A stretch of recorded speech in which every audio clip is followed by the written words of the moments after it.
Okay, 7 o'clock. Tom? Thanks. Welcome, everyone. I think we are now live, gentlemen, yes? Yeah, we're all live. So welcome, everyone here. Welcome, members of the public. We have one. And welcome all those members of the public who are viewing this cabinet meeting tonight. And welcome to Councillor Sam Hearn as well. Okay, so if you could make sure your phones are on silent. I better do that myself. That would help. We've got a reasonably sized agenda, but we'll get through that in good time, I'm sure. Okay, so apologies for absence. I think we're all here, aren't we? No apologies for absence. Yeah, who's not here then?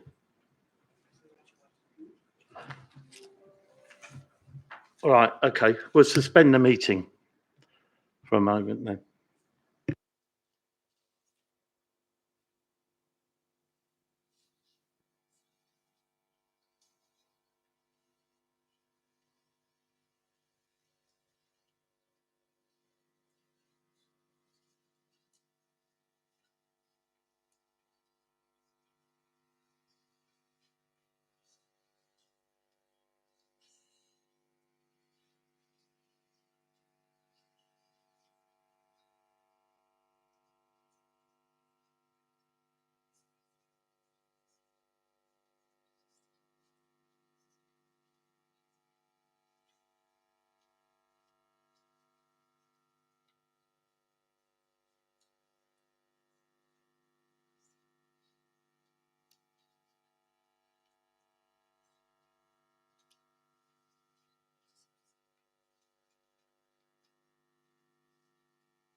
Okay, could we go live again then, please? We'll start the meeting again. So welcome everyone. We'll go into apologies of absence. We haven't got anyone now. Everyone's in the room. Declarations of interest. Who wants to raise any? I suppose if I say on behalf of everyone, we've received numerous emails on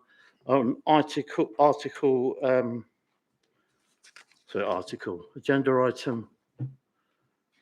Where is it? 8. Yeah. And agenda item 5 on HMO. So I've received many 10, and I think, not 8. What's it done? 10 and 5. So yeah, we've all received those. Is there any other declarations of interest people want to make? Right, I'll start with Prittam. Thanks. Item 5, Chair, and I'll be leaving the room. Thanks very much. Catherine? Yeah, just to declare that I'm a member of the London Cycling Campaign, and this does not affect my decision-making on any items tonight. Guy? Yeah, same as Catherine. I'm a member of London Cycling as well as a number of motoring organisations, and none of these affect my decisions on anything that I decide on tonight. Samia? A couple of phone calls on item 10. Okay. Anyone else? Hanif? Thank you, Chair. Yeah, I would like to say that I follow the Facebook Hounslow Cycling Facebook, and it has no bearing on my decisions today. Thank you. Okay, thanks very much. I should declare that I've got a car. I've got a bicycle, and I'm a member of the AA via my bank, just for the record. Anyone else wants to declare anything else? No? Right, we'll move on then.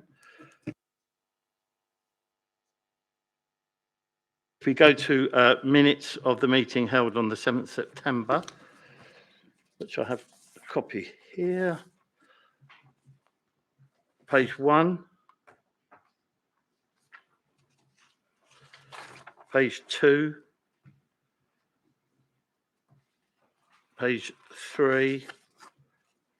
Page 4 and page 5. Are there any matters arising or any other matters you want to raise? If not, are you happy for me to sign those? Great, thank you very much. I'll just do that now.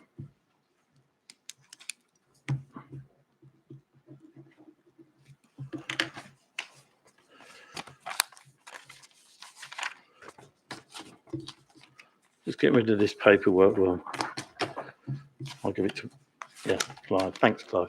Okay, so we then move on to agenda item 3, pages 12 to 27, which is Hanworth Park House. And that's me.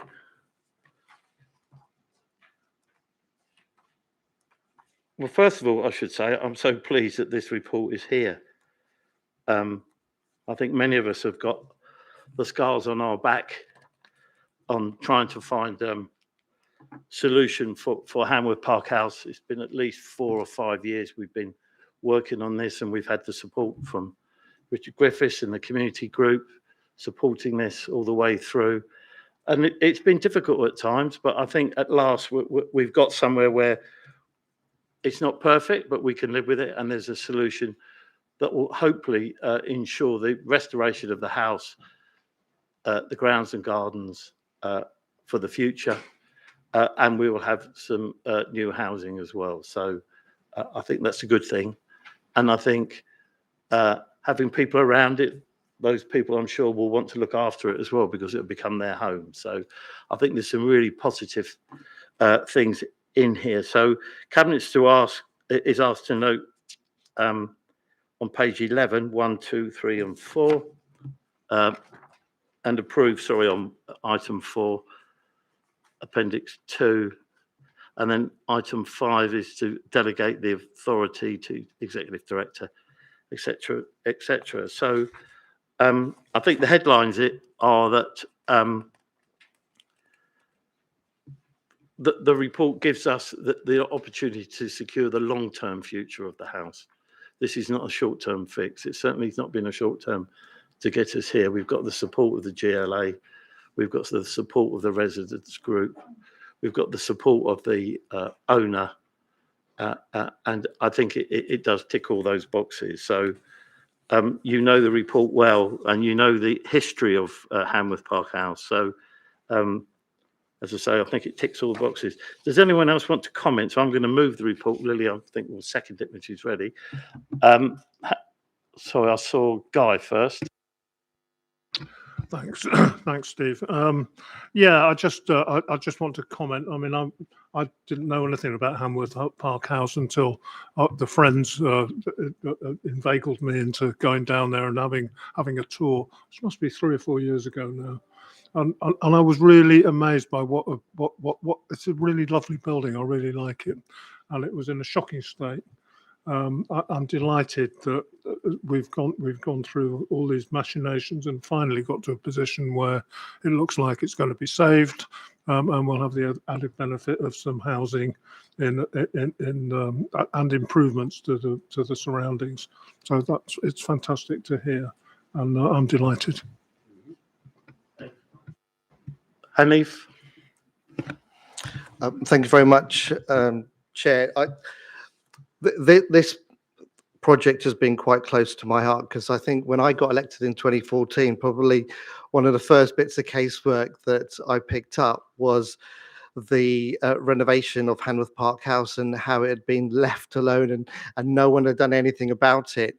And it was just falling apart, and continuously every year it was getting worse and worse. So I just want to initially say that I am absolutely extremely happy that we, as our administration, through the leadership of what we have here, is that we've managed to take the rabbit out of the hat in a way to get the GLA, London Borough of Hounslow working together on the land, finally finding a developer that actually wants to stick it out, because that is one of the challenges that we had in the past, that developers would come and go.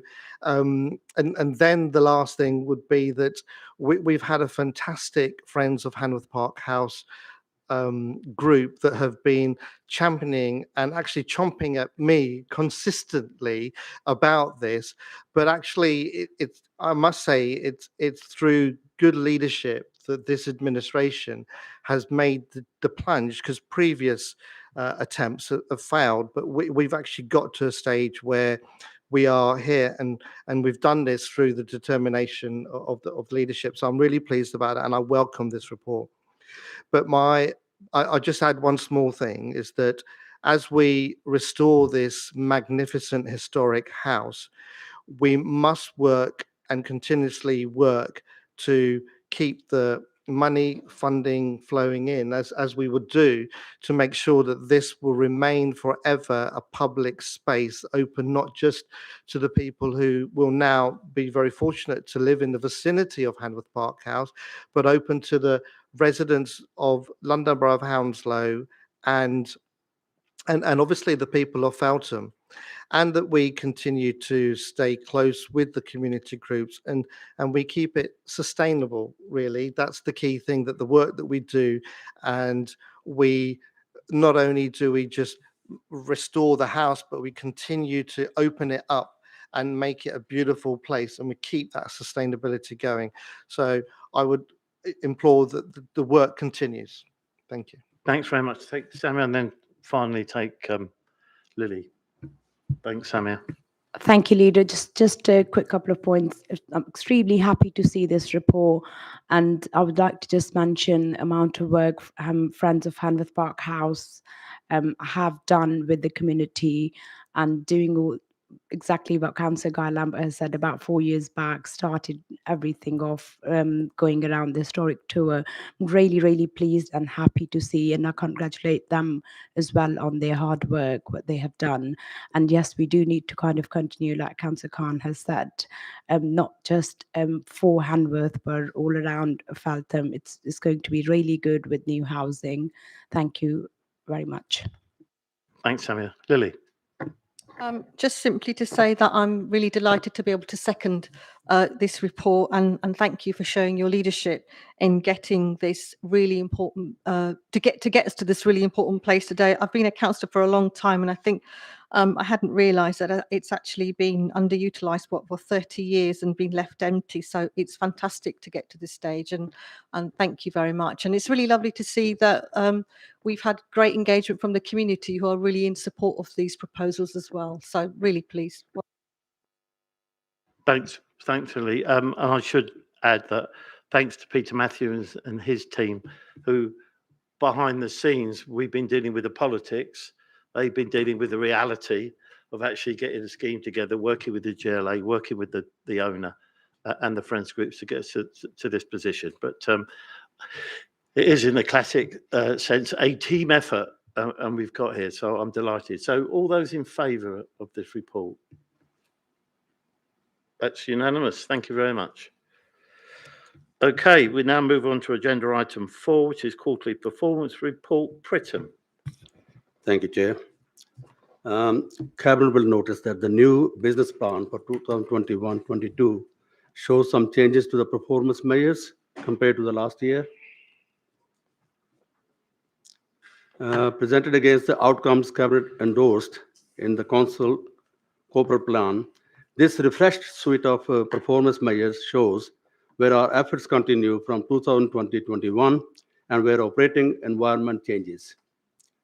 These new measures are influenced by our desire to respond to the challenges facing the borough in terms of recovery and renewal, as well as ensuring high-quality services performance in Q1 continues to show how the Council has continued to work in the midst of pandemic response, whilst also developing our ongoing plans to recovery. In some cases, we are yet to finalize the right performance measures. In these cases, measures are being developed to help us understand the impact of this new work and will be included in the future performances. The Cabinet is asked to agree 2021-22 corporate performance framework and note 2021-22 Q1 performance data. Move the report. Thanks, Pritton. I'm happy to second the report, and thank you and the officers involved. It's not a glamorous task. It doesn't get headlines in Brentford Voice or anywhere else, does it, about making sure that we're being held to account on our performance across all of our directorates. It's something we have to do, and I'm glad you're doing it so well. So thanks to all the team, and I'm happy to second the report. Any other comments, anyone? No? All those in favour? That's unanimous. Thank you very much.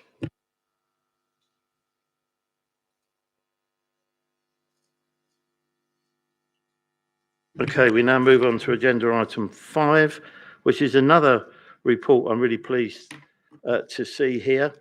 I'm sure members here tonight will have comments about this. As again, we've got scars on our backs for dealing with HMOs.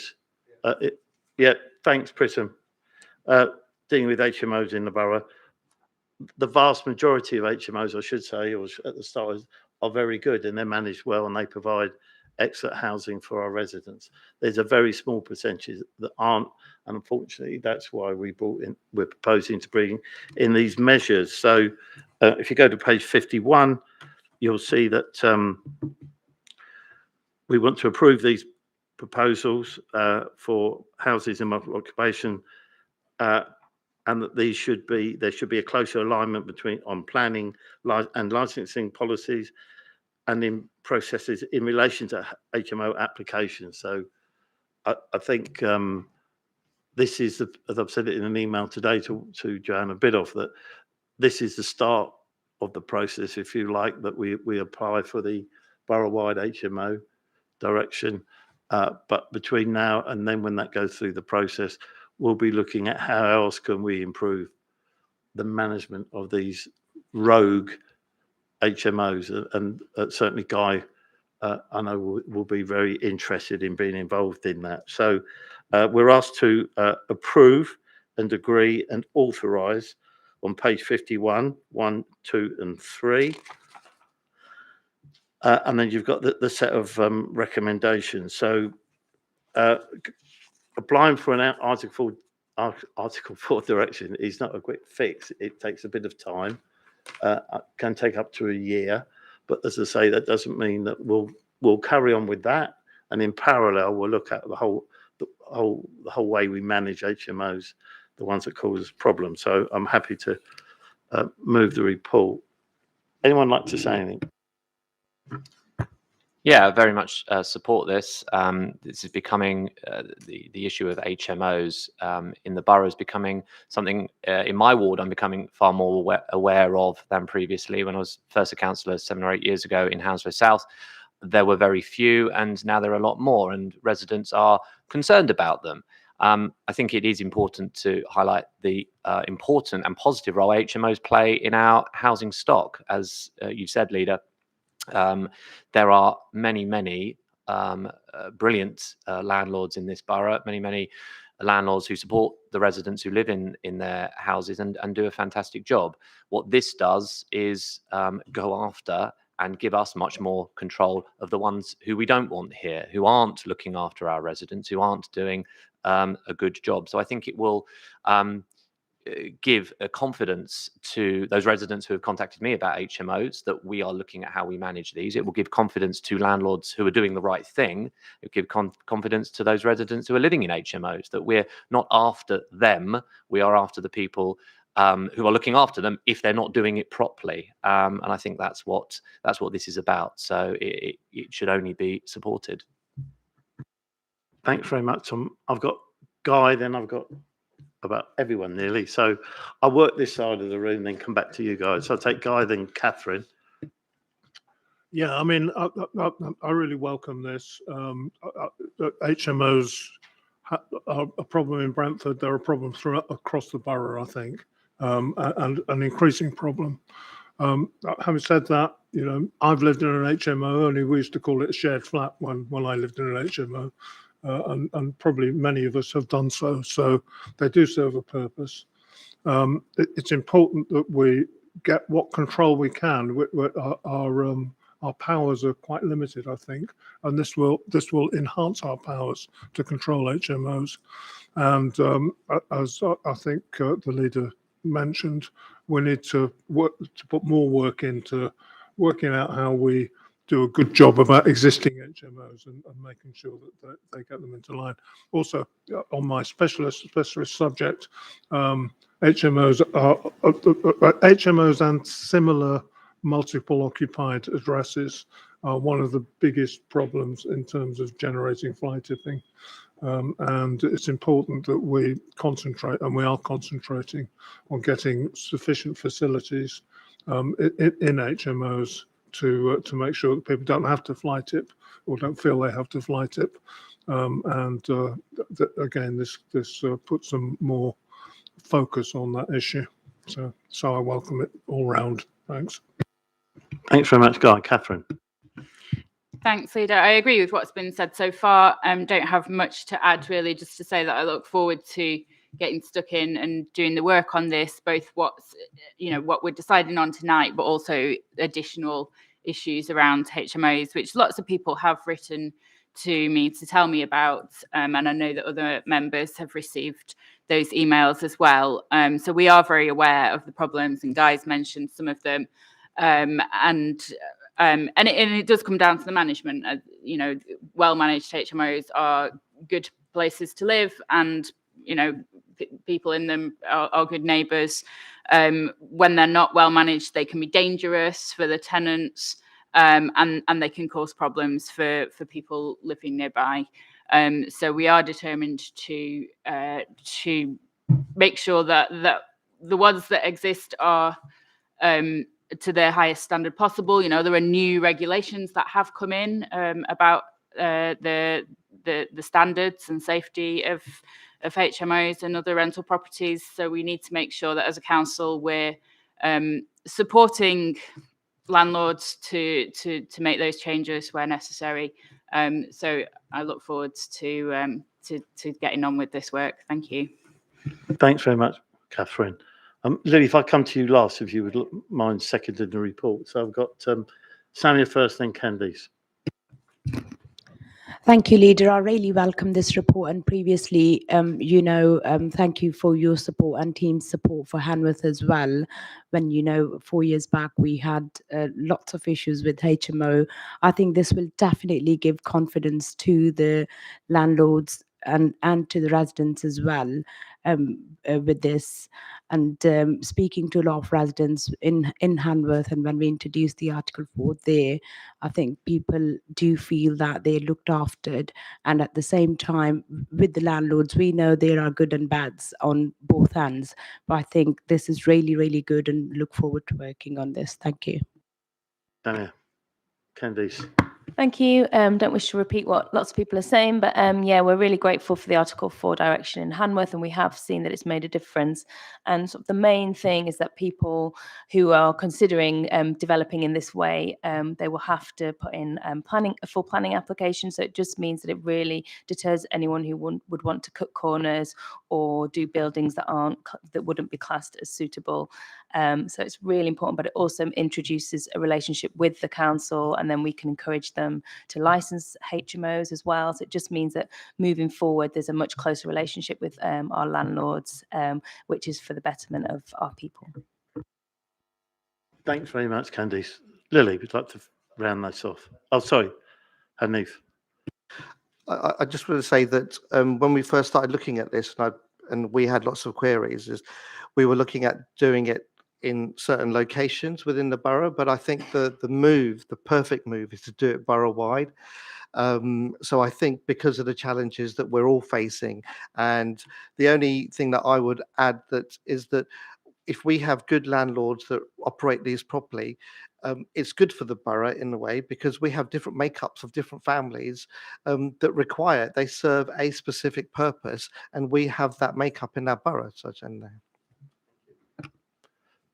Lily, over to you to second the report if you wish. Thank you. Yes, I'd like to second the report, and obviously I welcome it. I echo what everybody else has said. Of course, they do play a really important part in terms of providing housing for people within our communities, but also it's important that they don't blight our communities as well. And hopefully by introducing the Article 4, we'll be able to put in place things at planning stage, which will help us to manage them. So happy to second it. Thank you. Yep, thanks, Lee.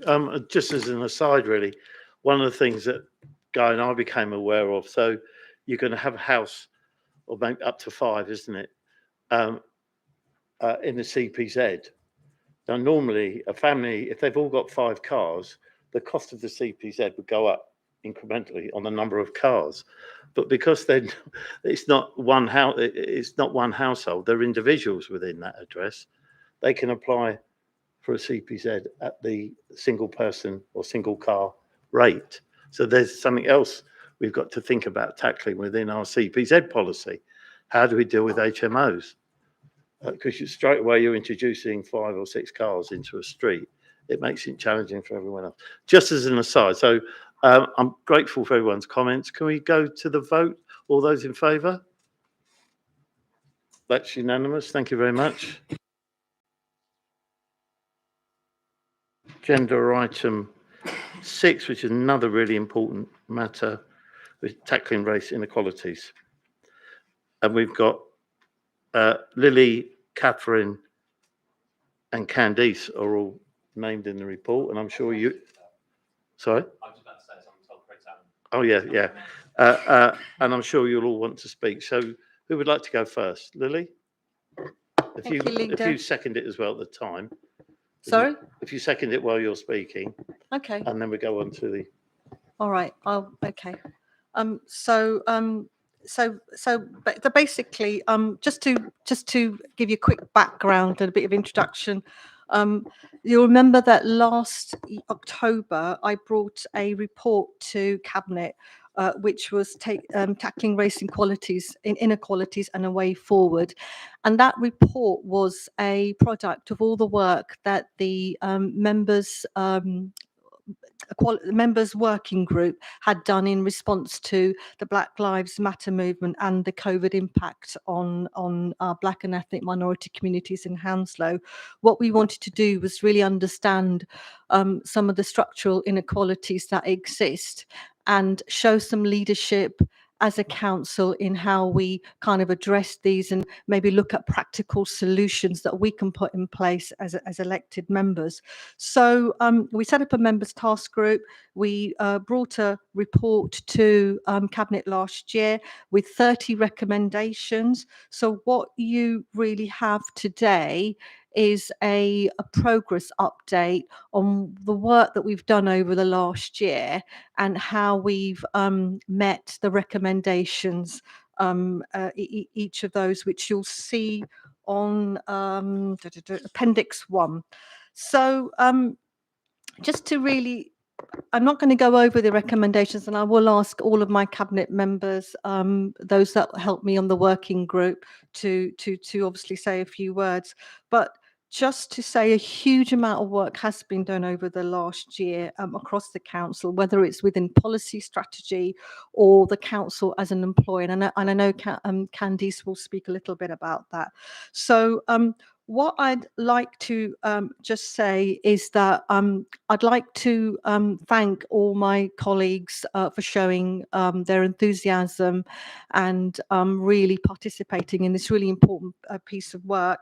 And I think it's important to say moving forward that it's important that we're not just a local authority that is just compliant when it comes to equalities, but we really do have ambition, because we are a very diverse borough, and it's really important that all of the work that we do, whether it's policy, all of our service delivery, takes into account the fact that we have a very diverse community, and it's important that we kind of recognize that in all of the work that we do. So what I'd like you to do is to note the progress of the report, and I'd also like to be able to share with you that in December we will be bringing another update, which will be a plan for the year, but we will also be looking at having an equality strategy, which will hopefully help us to be better at all of our work around equalities within the council. So I'm happy to move the report, and I'll let some of my colleagues who work very hard with me on this to say a few words. Thank you. I think I'm going to move it. You second it, as the song goes. All right. Do you want to move it and I'll second it? Yeah. So I'm going to move it. Then second, just for the record. And I've got an apology to Councillor Khan. I forgot to mention him in the intro into this item. So I'll come over to this side of the room for a change and ask Candice if she'd like to say a few words. Then I'll come to Catherine. Then I'll come to Councillor Khan. And if there's anyone else who likes to speak, we'll take those. Thank you, Candice. Thank you, Leader. Yeah, I'm delighted that this report has come to the Cabinet in October, Black History Month, and I'm really pleased that we are really keeping to our promise of committing to keep this on the agenda and make sure that we're constantly looking at race inequality for the borough and for the council. I lead on workforce, so I've been quite involved in what we've been doing to make sure that we're supporting our employees around equalities, and I'm really pleased that our support to our Black and ethnic minority employees sits within a wider equality agenda. And we've actually been able to set up some network groups over the last year that have been really well attended. So we have a network group for Black, Asian, minority ethnic people. We have a group for young people. We have a group for women. We have a group for LGBTQ plus identifying people. And we also have a group for people who have disabilities. And those groups have been really well attended. And I have the privilege of sitting on the Equality Forum where the leads from those groups can come and speak directly to our senior leaders and directors. And there's been some really brilliant, honest conversations. People have shared what they want to see change and how we can reduce inequality within our organisation. If we can't tackle things within our organisation, then how can we tackle things in the wider community? So I'm really proud of the work that's been done. We also are one of 18 local authorities who are part of Social Care Workforce Race and Equality Standard, shortened to the RED. And that's basically authorities that are looking at how to commit to being anti-racist and anti-discriminatory within social care as well. So I also lead on social care, so very interested in that work, and I'm pleased that we are one of 18 authorities that are committing to tackle and be an anti-racist employer. Yeah, so just to say, as far as the Black and Ethnic Minority Network Group, their goal is to conduct a deeper dive into recruitment and career progression of our Black, Asian, minority ethnic staff to better understand what the picture is for each ethnic group and consider future actions based on the findings. So it's a really good goal. Loads of work has already been done. Lots of data has been pulled together so that there's evidence to show where we've got areas where we need to improve. And yeah, the commitment is there, which is the thing that I'm most pleased about, which means that we will have good outcomes. Thank you. Thanks very much, Candice. So I've got Catherine. Thanks. Yeah, so I echo what's been said so far. And it is really great that we're bringing this report now. As Candice mentioned, it's Black History Month, and just to remind people that we have an event, an online event tomorrow evening, celebrating Black History Month. Details on the council's websites if you would like to sign up.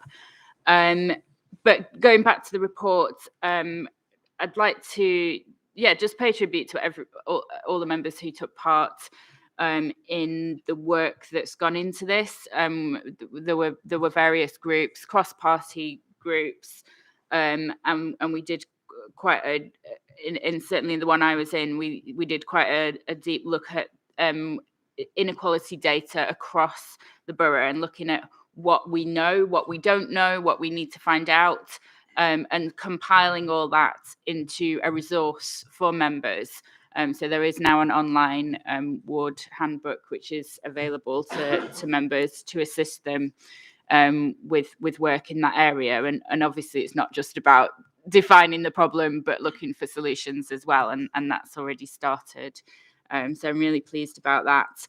And like Lily, I'm really pleased that to be able to say that there's another report coming and that we'll be working on a strategy, because there is a lot of work that's been going on in this area, but it's been somewhat piecemeal. So I think bringing it all together in a strategy is the right thing to do. Thanks very much, Catherine. Councillor Khan. Thank you very much. So I'm extremely pleased to have been involved with this. I think Steve, when you set this up, originally, with all of the hype that was going on at that time, we needed to react. And as we've reacted, we can see the result of the amazing work that's been done through, again, your leadership and through Lily and us lot being involved. And I echo what everyone has said. And I would say with Catherine as well, with some of the groups that we led, they were proper deep dives. I mean, they weren't just superficial. They were intense, in detail, so much so that I was really keen on the traffic light approach that we had, where we were able to identify where the highest needs against those that were not so highest needs, and we're able to identify the differentiations across the borough, east and west. And as we move forward with this inequality that we've got the evidence, and we want to see this kind of approach as we again move more forward into including other gender groups, LGBT plus Q, disabilities, age, because it's a fantastic model that we've managed to put together here. And obviously right now I'm conscious that maybe we don't have the resources, but as we move forward into bringing the report further and seeing it develop, and the enthusiasm that is not only from those who were involved with this project, but as we move forward, I'm sure it'll be interested from other members as well. So I'll leave it there. Thank you. Thanks very much. Any other members say anything? No, I would like to thank all of the cabinet members who worked so hard on this during a really difficult time, because we had all the issues around Black Lives Matter. We then had COVID, all these things were going on at the same time. And we did bite the bullet, and we decided that we're going to tackle this head on. So really grateful to you for your leadership in doing that. I mean, as a white man, it's not an area that I feel absolutely comfortable in treading in. So I'm really grateful for your help and support there. And I've learned a lot through that. And I'd like to thank Mandy and her team for all the work they've done as well. So it's been a great piece of work, and more to come. And certainly talking to staff, I know that they appreciate how the council, even during this difficult time, has approached this most serious matter. So with that, we had a second, didn't we? Move a second. I mucked that earlier on, didn't I? So we've done. I think we've done. Yeah, we've done that. Yeah, I got it all around the wrong way. Sorry, everyone. So if we move to the vote, then all those in favour. That's unanimous. Thank you very much, everyone. Now move on to agenda item 7, page 137.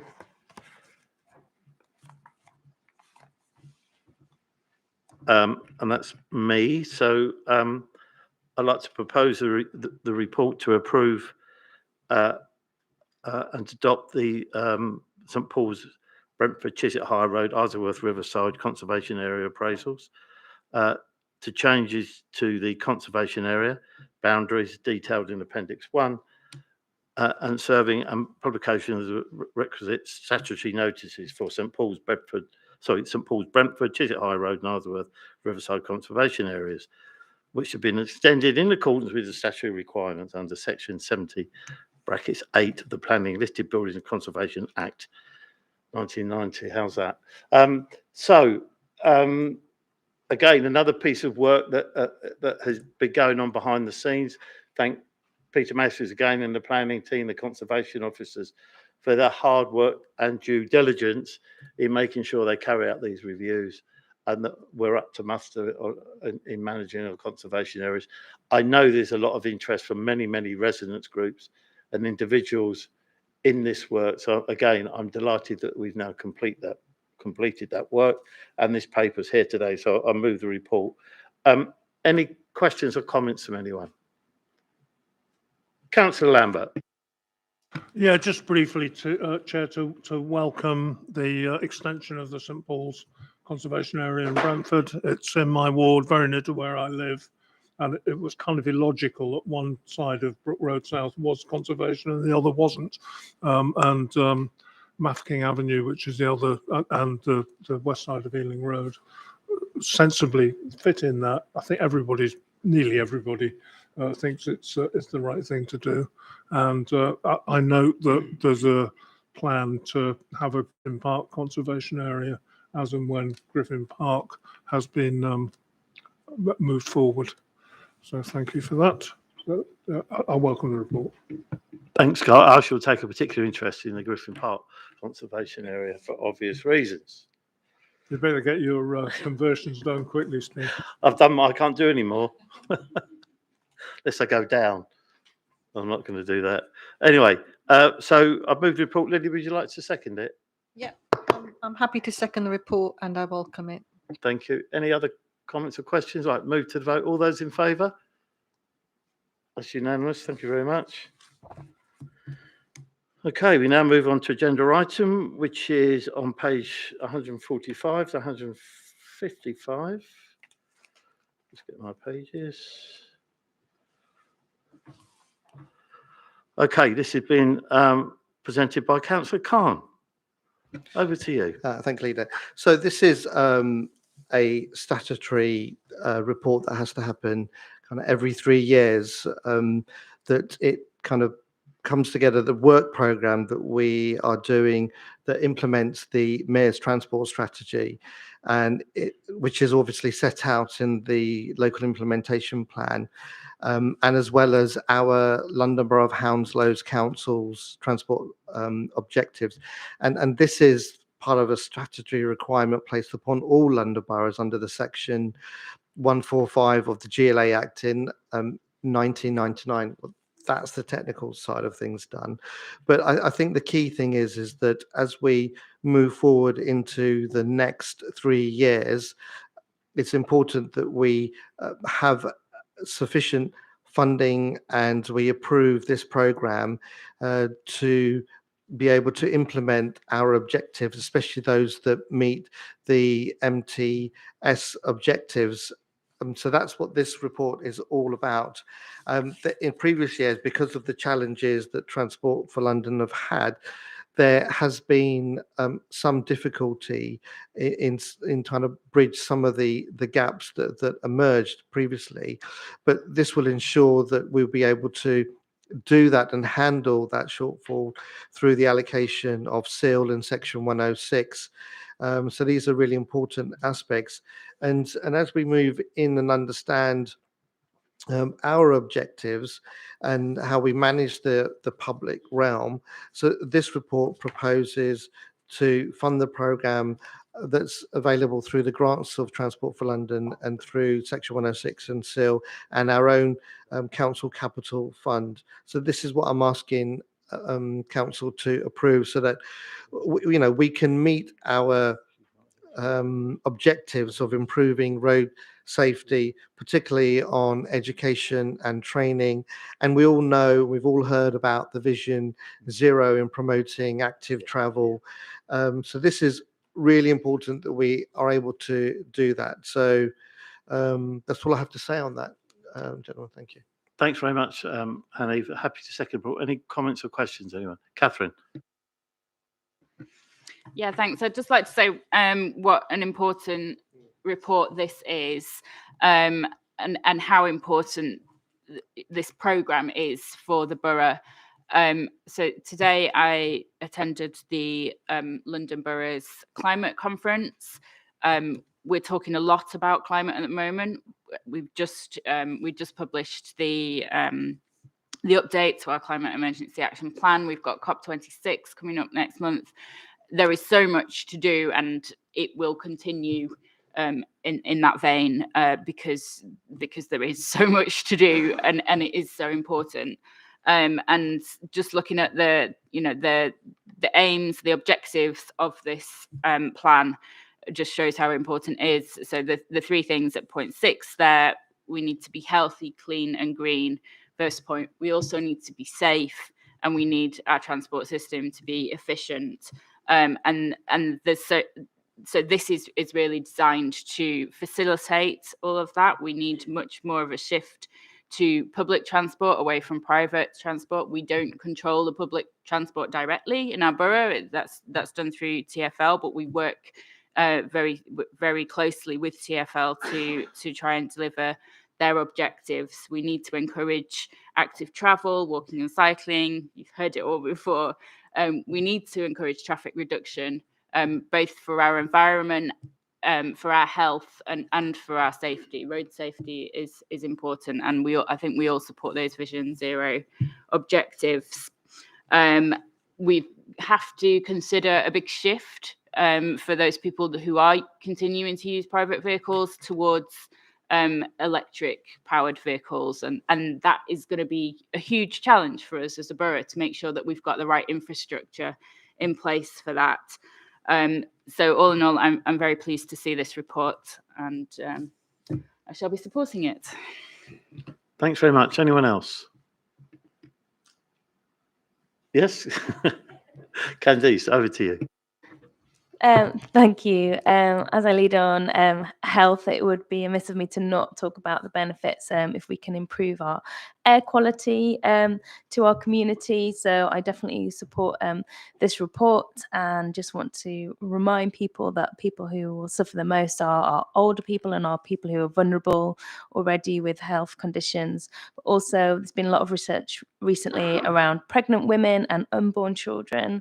So children of women living in areas with high levels of traffic pollution while pregnant are 22% more likely to have breathing problems at the age of 4. And so it's really significantly impacting our communities. So any policies that are aimed at reducing road traffic pollution in urban environments could really reduce the health impact on unborn babies and lifelong risk of disease. So I think we absolutely have to be doing everything we can to encourage behaviour change and to make physical changes so that we can reduce our poor air, improve our air quality. Thanks very much, Candice. Anyone else? Okay. I would just like to thank everyone involved. It is a really important document, and I'm glad that we've got the funding for the 3-year through the LIP and the S106. So that's important to carry out our work programme. So we're asked to approve, to note and delegate on page 144, section 1. I'm happy to obviously second the report. Hannes, you've moved it, haven't you? Yeah. So all those in favour? That's unanimous. Thank you very much.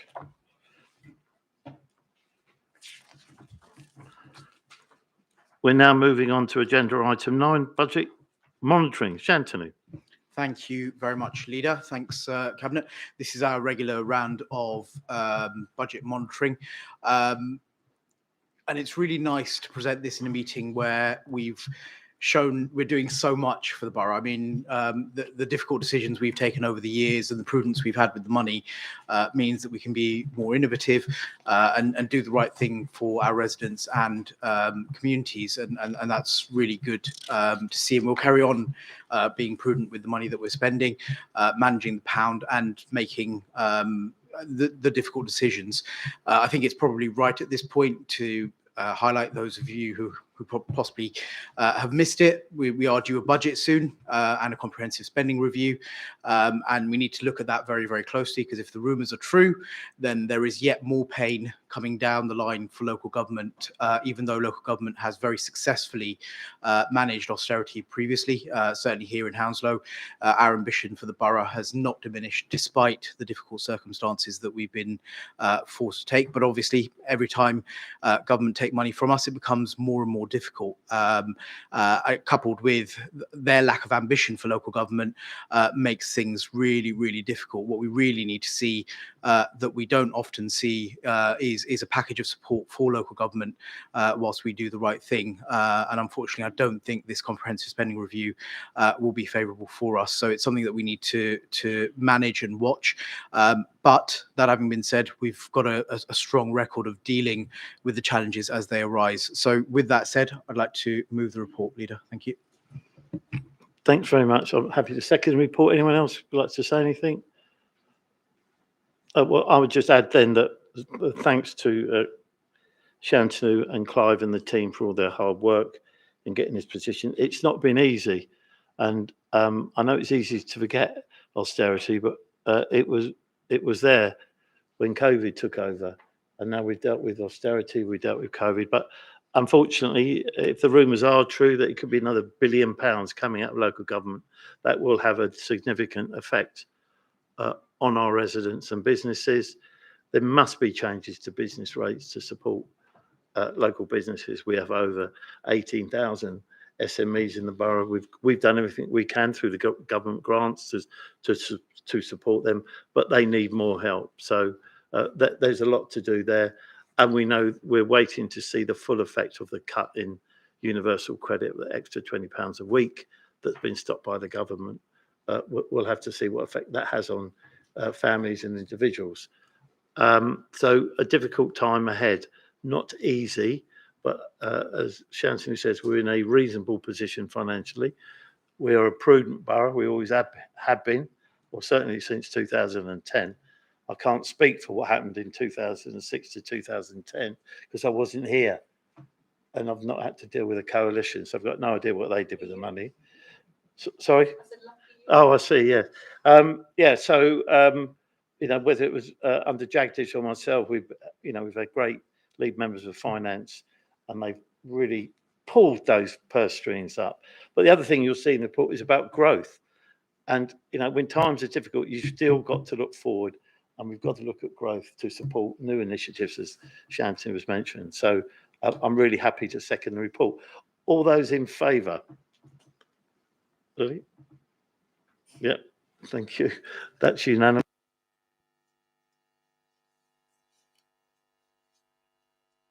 We're getting there to the end of the evening.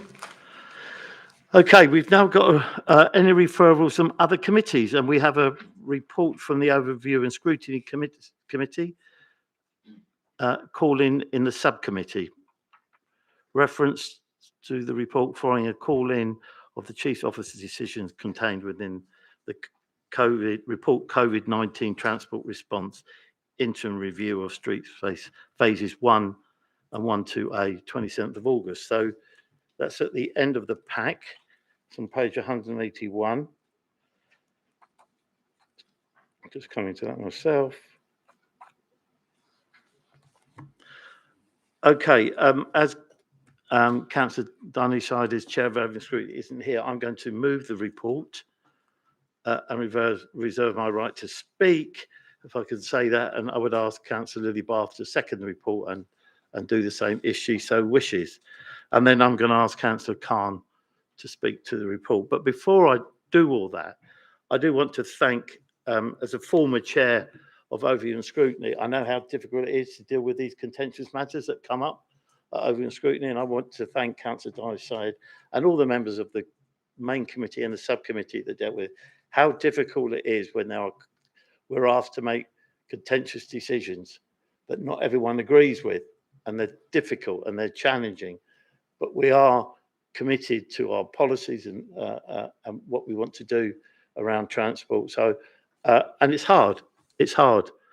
So I would really like to thank the Overview and Scrutiny for the excellent work they've done and for the proposals they put forward to us today. Okay, over to you, Hanif. Thank you, Leader. It is really important that before we get into the meat of this and just add some kind of context to this, just to help my colleagues to understand the situation we're in, I just wanted to say a few words and then go into the details and the reasons for the call-in.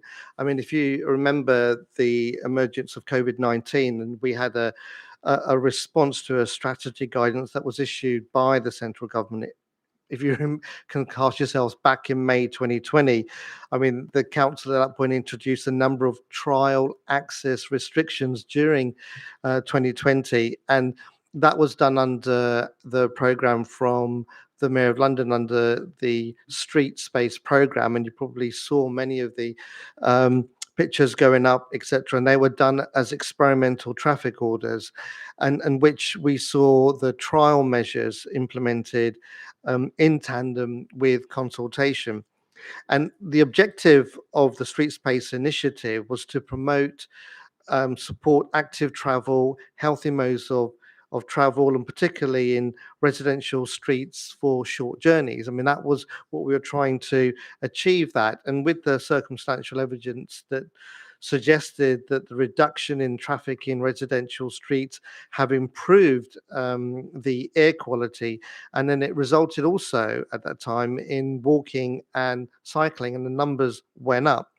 And then on the other aspect as well, with School Streets initiative, that was introduced part of this program as well. And it did also at that point improve road safety for pupils, parents, teachers on their way to and from school. And it did help them as well. And it promoted at that time, and still does so, promoting walking, cycling, and it reduced the pollution in the area around the schools. And I'll add to here, this School Street was a very welcomed initiative across the board.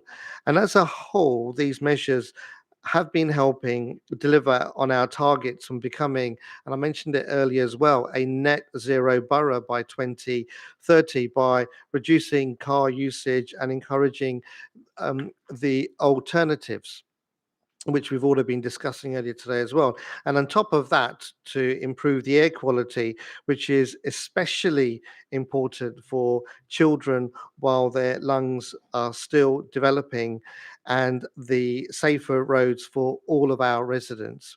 So these are the reasons I recommend that the Cabinet confirms the decision of the Chief Officer.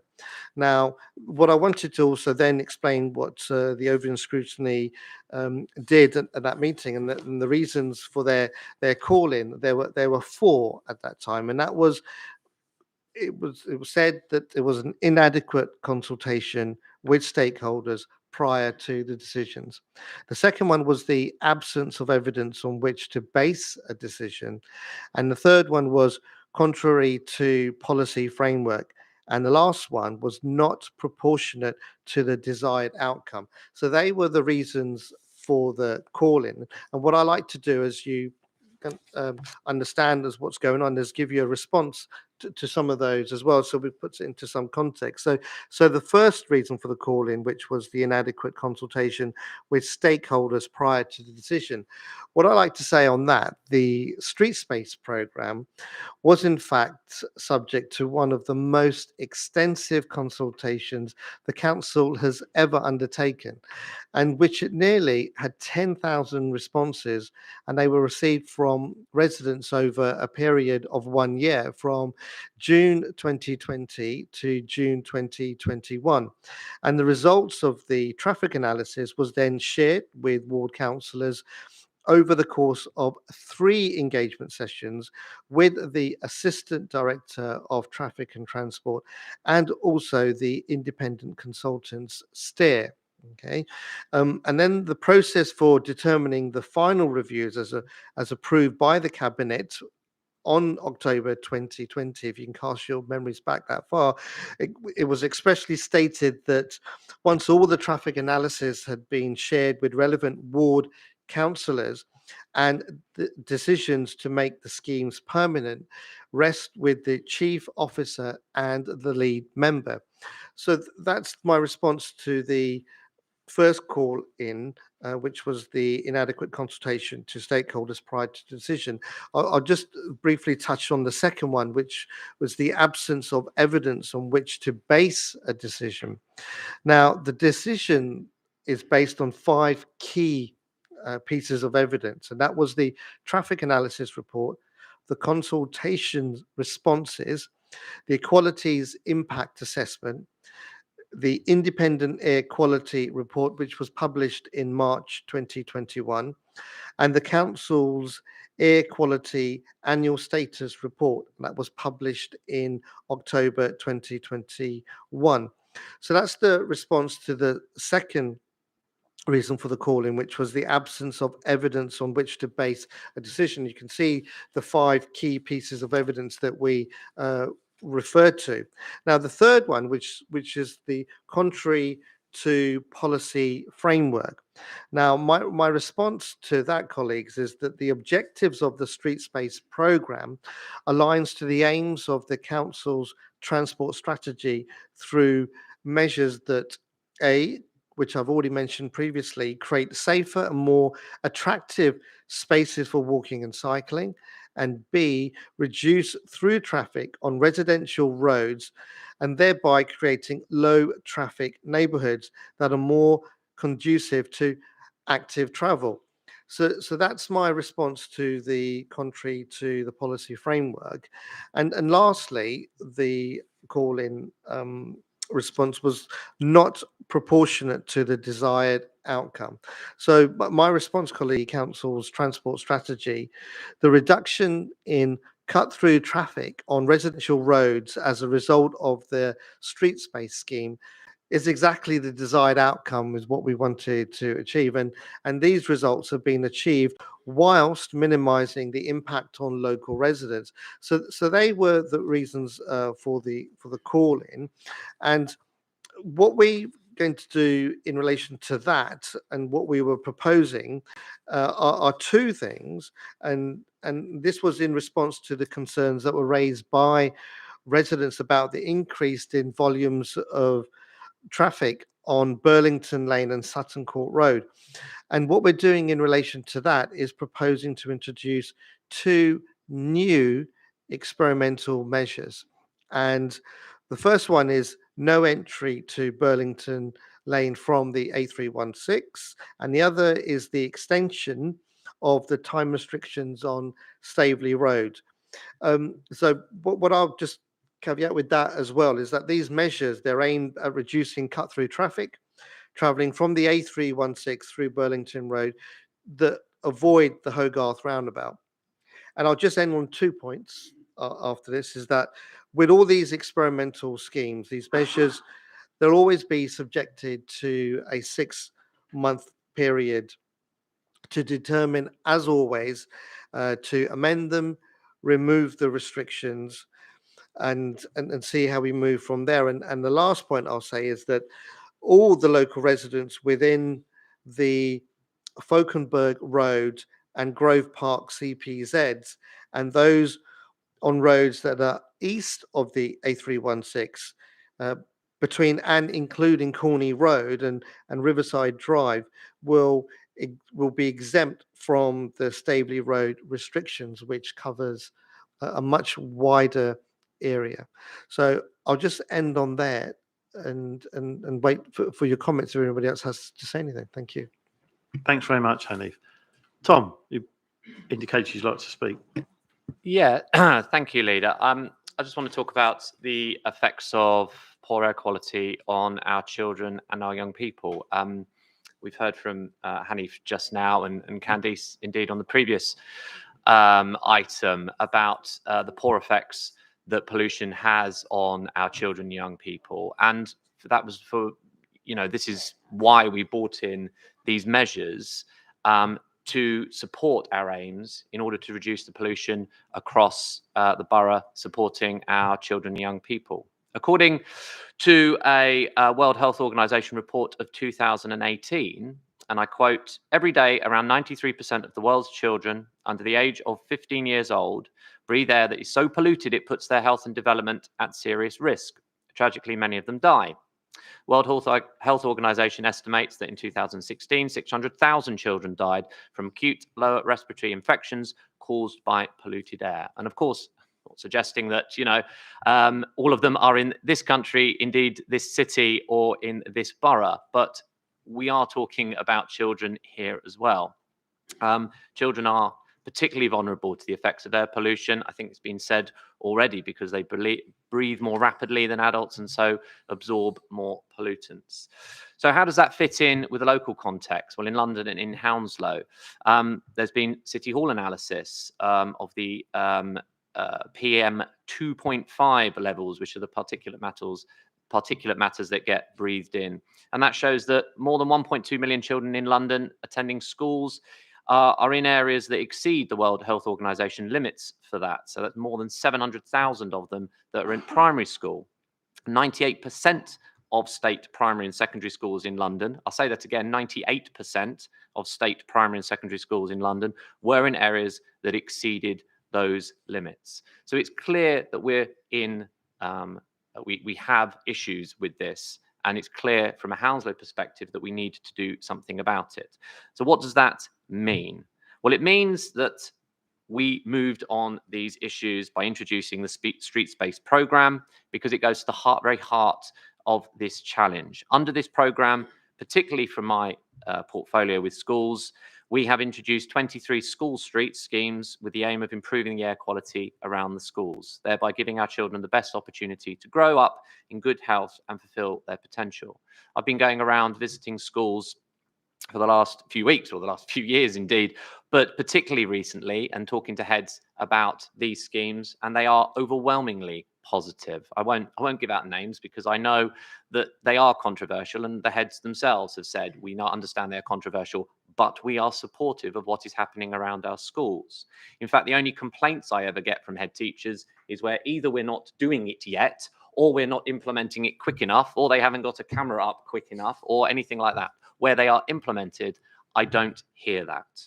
So given the scale of the air quality challenge, all responsible local authorities must do their utmost to ensure that our children live and study in healthy and safe environments. We must not shirk from our responsibility to our children and young people, and must tackle this issue head on. And despite the controversy and despite the difficulties, this is the right decision. And I absolutely support my fellow colleague and colleagues in this decision. Thank you, Chair. Thank you very much, Tom. Candice, would you like to? Thank you. Yeah, I don't wish to repeat some of the things that have already been said by Councillor Bruce, and also something that I said in a previous item, talking about our commitment with our capital programme about improving of the air quality and making our environments better in Hounslow. But just to echo that it really is important that we improve our air quality, because it impacts, we're finding more and more out about how it impacts babies when they're still in the womb, and young children. And as Councillor Bruce has said, children are exposed to really high levels, particularly as they're attending schools, and that's just not acceptable. It was reported in 2017 that over 2,000 schools and nurseries across the country are situated within 150 metres of a road with illegal levels of nitrogen dioxide. And, you know, we have to challenge this. I went to a really useful meeting at the GLA a few years ago, and there's countries around the world that have committed to 0 deaths caused by asthma, and you know that's where we want to get to, where we haven't got children dying because they're having asthma attacks. And we obviously are all very much aware of the child who's from London, who is the first child to get air pollution as a cause of death on her death certificate. So there's lots of work to be done, and anything that we can do to improve air quality on our roads and our streets, we really must attempt to do that. I will stop there. Thank you. Thanks, Candice. Councillor Chowdhury. Thank you, Leader. I'm just going to talk about a little bit about equality duties within this. In the planning, development and implementation of the schemes under Street Space Initiative, the Council gave a full consideration to duties as set out in the Equality Act 2010, Section 149. As the scheme were introduced via experimental traffic management order, following the best practice to take one interim review ahead of the final review. A process of interim and the final review was approved by the Cabinet in October 2020. The decision was called in and was enacted in early December 2020. As a council, we have carefully examined the impact of the proposal on each of the quality characteristics. This has been done in consideration of the consultation response, and full quality assessment report was prepared. And the key finding and medications view here. It is possible that some motorist visitors who may have disability had to change their route to access their destinations. However, this number is observed to be very low, and at no point has any of these residents with or without any disability been barred from access their property or their business premises. The introduction of some of the parking suspensions in certain schemes mean less on street parking for residents, which can disproportionately affect people with disability. To mitigate this effects, additional disabled parking bays have been provided in the streets. There is no concrete evidence set with relevance of the provision of the Equality Act, which identifies that there may be some impacts on equalities groups. Therefore, overall, the impact of the street space program is seen as low, except Turnham Green Terrace, for which it was medium. And the scheme was significantly modified in May 2021, and all the issues were addressed. In the light of the foregoing, the council is satisfied that the scheme measures introduced under street space program as far as is reasonable, practicable to its duties laid out under Equality Act. Thank you. Very much. Lily. Thank you, Leader. Can I just first start by thanking the Cabinet Member, Councillor Hanif Khan, and his team for all the work and effort that's been put into this. And I want to thank Overview and Scrutiny, and also to all the residents that have actually written into us. I really appreciate and hear their concerns as well. I just wanted to also touch a little bit on the consultation, and I echo Councillor Hanif Khan's opening statement. He mentions that an extensive consultation was carried out, and I was looking through the report, and I'm just going to briefly just stress again the amount of consultation that was actually carried out. So, for example, that obviously you all know about the street space feedback, which was used in the online platform. Then we had the public consultation with nearly 10,000 responses. We had several articles and media releases, online petitions, 6 public events, 2 meetings that were held between the Assistant Director and residents from Chiswick. We've had live public engagement events virtually, presentations, Q&A sessions, public awareness via social media platforms.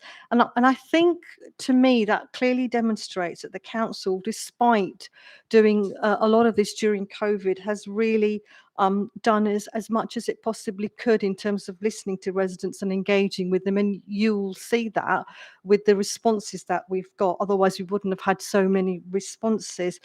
But I know it's been a controversial scheme, and I know a lot of residents have written to us. But for us as Cabinet members, for me particularly, when I was looking through it, the report, I think it's important to look at the data and the analysis, and not only just the perception of people. So I was looking at the report from the consultancy Steer that looked at all the data and the analysis, and I couldn't conclusively see anything that was detrimental to what is being implemented here.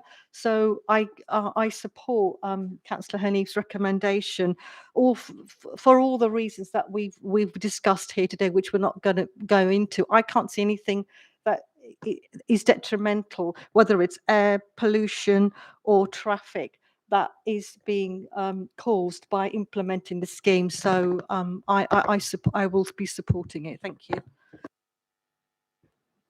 Thanks very much. Any other Cabinet members like to say anything? No?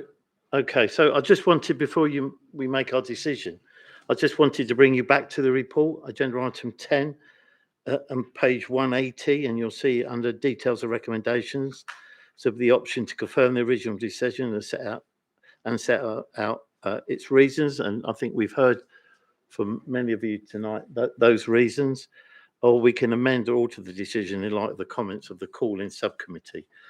And then I would draw your attention to the rest of the report on page 80, and then go on to page 81 and to consider all of those, especially the summary, and then move down further into the report and the comments from the subcommittee. It's really important that you consider all of those before we reach a decision.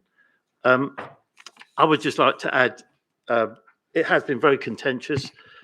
It's got very free ballot points, and people have got angry and upset. But I think this council has made a commitment, and that commitment was to improve air quality for young people, for the elderly, and those vulnerable groups. And that's just part of that work that we're doing. We also made a commitment to be carbon neutral by 2030. We had, and I'm so proud of our pupils from Heathland School who were invited to Kew Gardens. I think it was last week, and they were applauded by the Mayor of London, Prince William, for all the work that they've been doing around our air quality. They were only school invited. So it's a shame it was it's not a shame it was at Kew Gardens. I wish they could have done it maybe in Zion House or Stilly Park or somewhere. But that said, Kew Gardens is a World Heritage Site, and we must respect that. So, it is important to our children. It is important to the parents of those children. And I think that's another good example why it's important that we are steadfast in our commitment to be carbon neutral by 2030. Let's the children show us the lead. And I think they did that last week at Kew, and I was very proud. And I dropped a note to Pete Patar, the head, to say thank you very much for putting Hounslow on the map again against fighting for the climate emergency in the borough. And we do know that transport contributes 34% to CO2 emissions.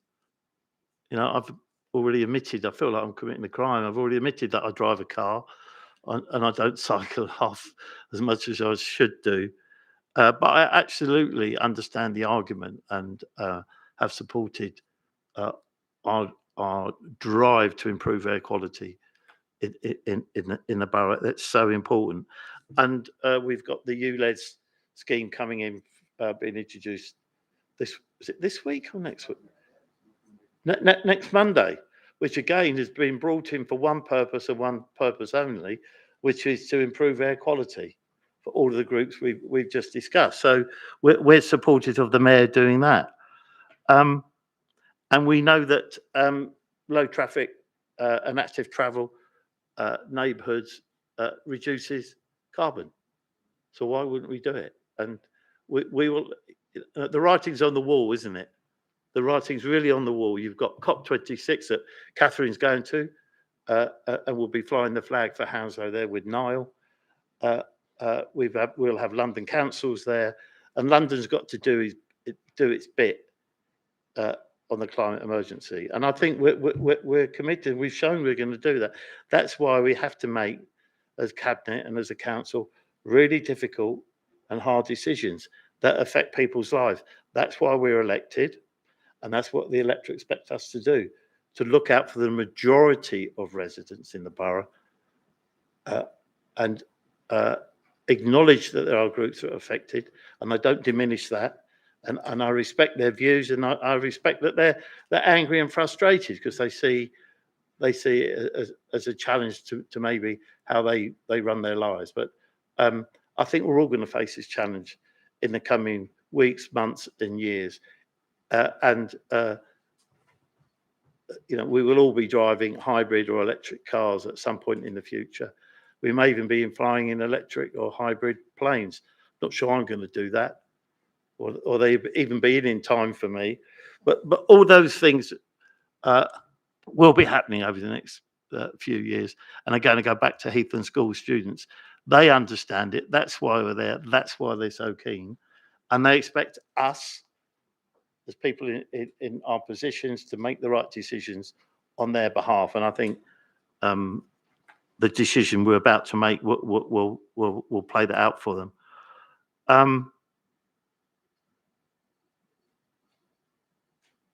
We've heard from Councillor Khan, his response to the points raised by the overview and scrutiny subcommittee. And I think he's responded to those, so has other councillors tonight who have spoken.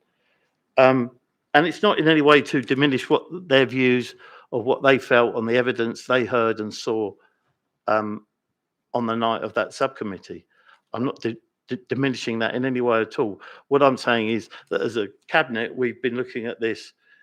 It's been called in before about low traffic neighbours, LTNs. It's been to overview and scrutiny before. It was this one particular officer's decision. But in the scheme of things, it's a relatively small decision that we've been asked to consider back from overview and scrutiny, and then make a decision whether we agree with the original decision. So I'm minded, from what I've heard tonight, to suggest that everyone's in favour of confirming the original decision. If there's anyone against that, please could you let me know.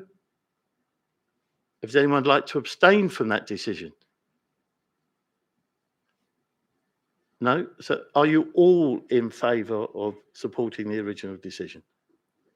Could you show that? That's unanimous. Thank you very much. Okay.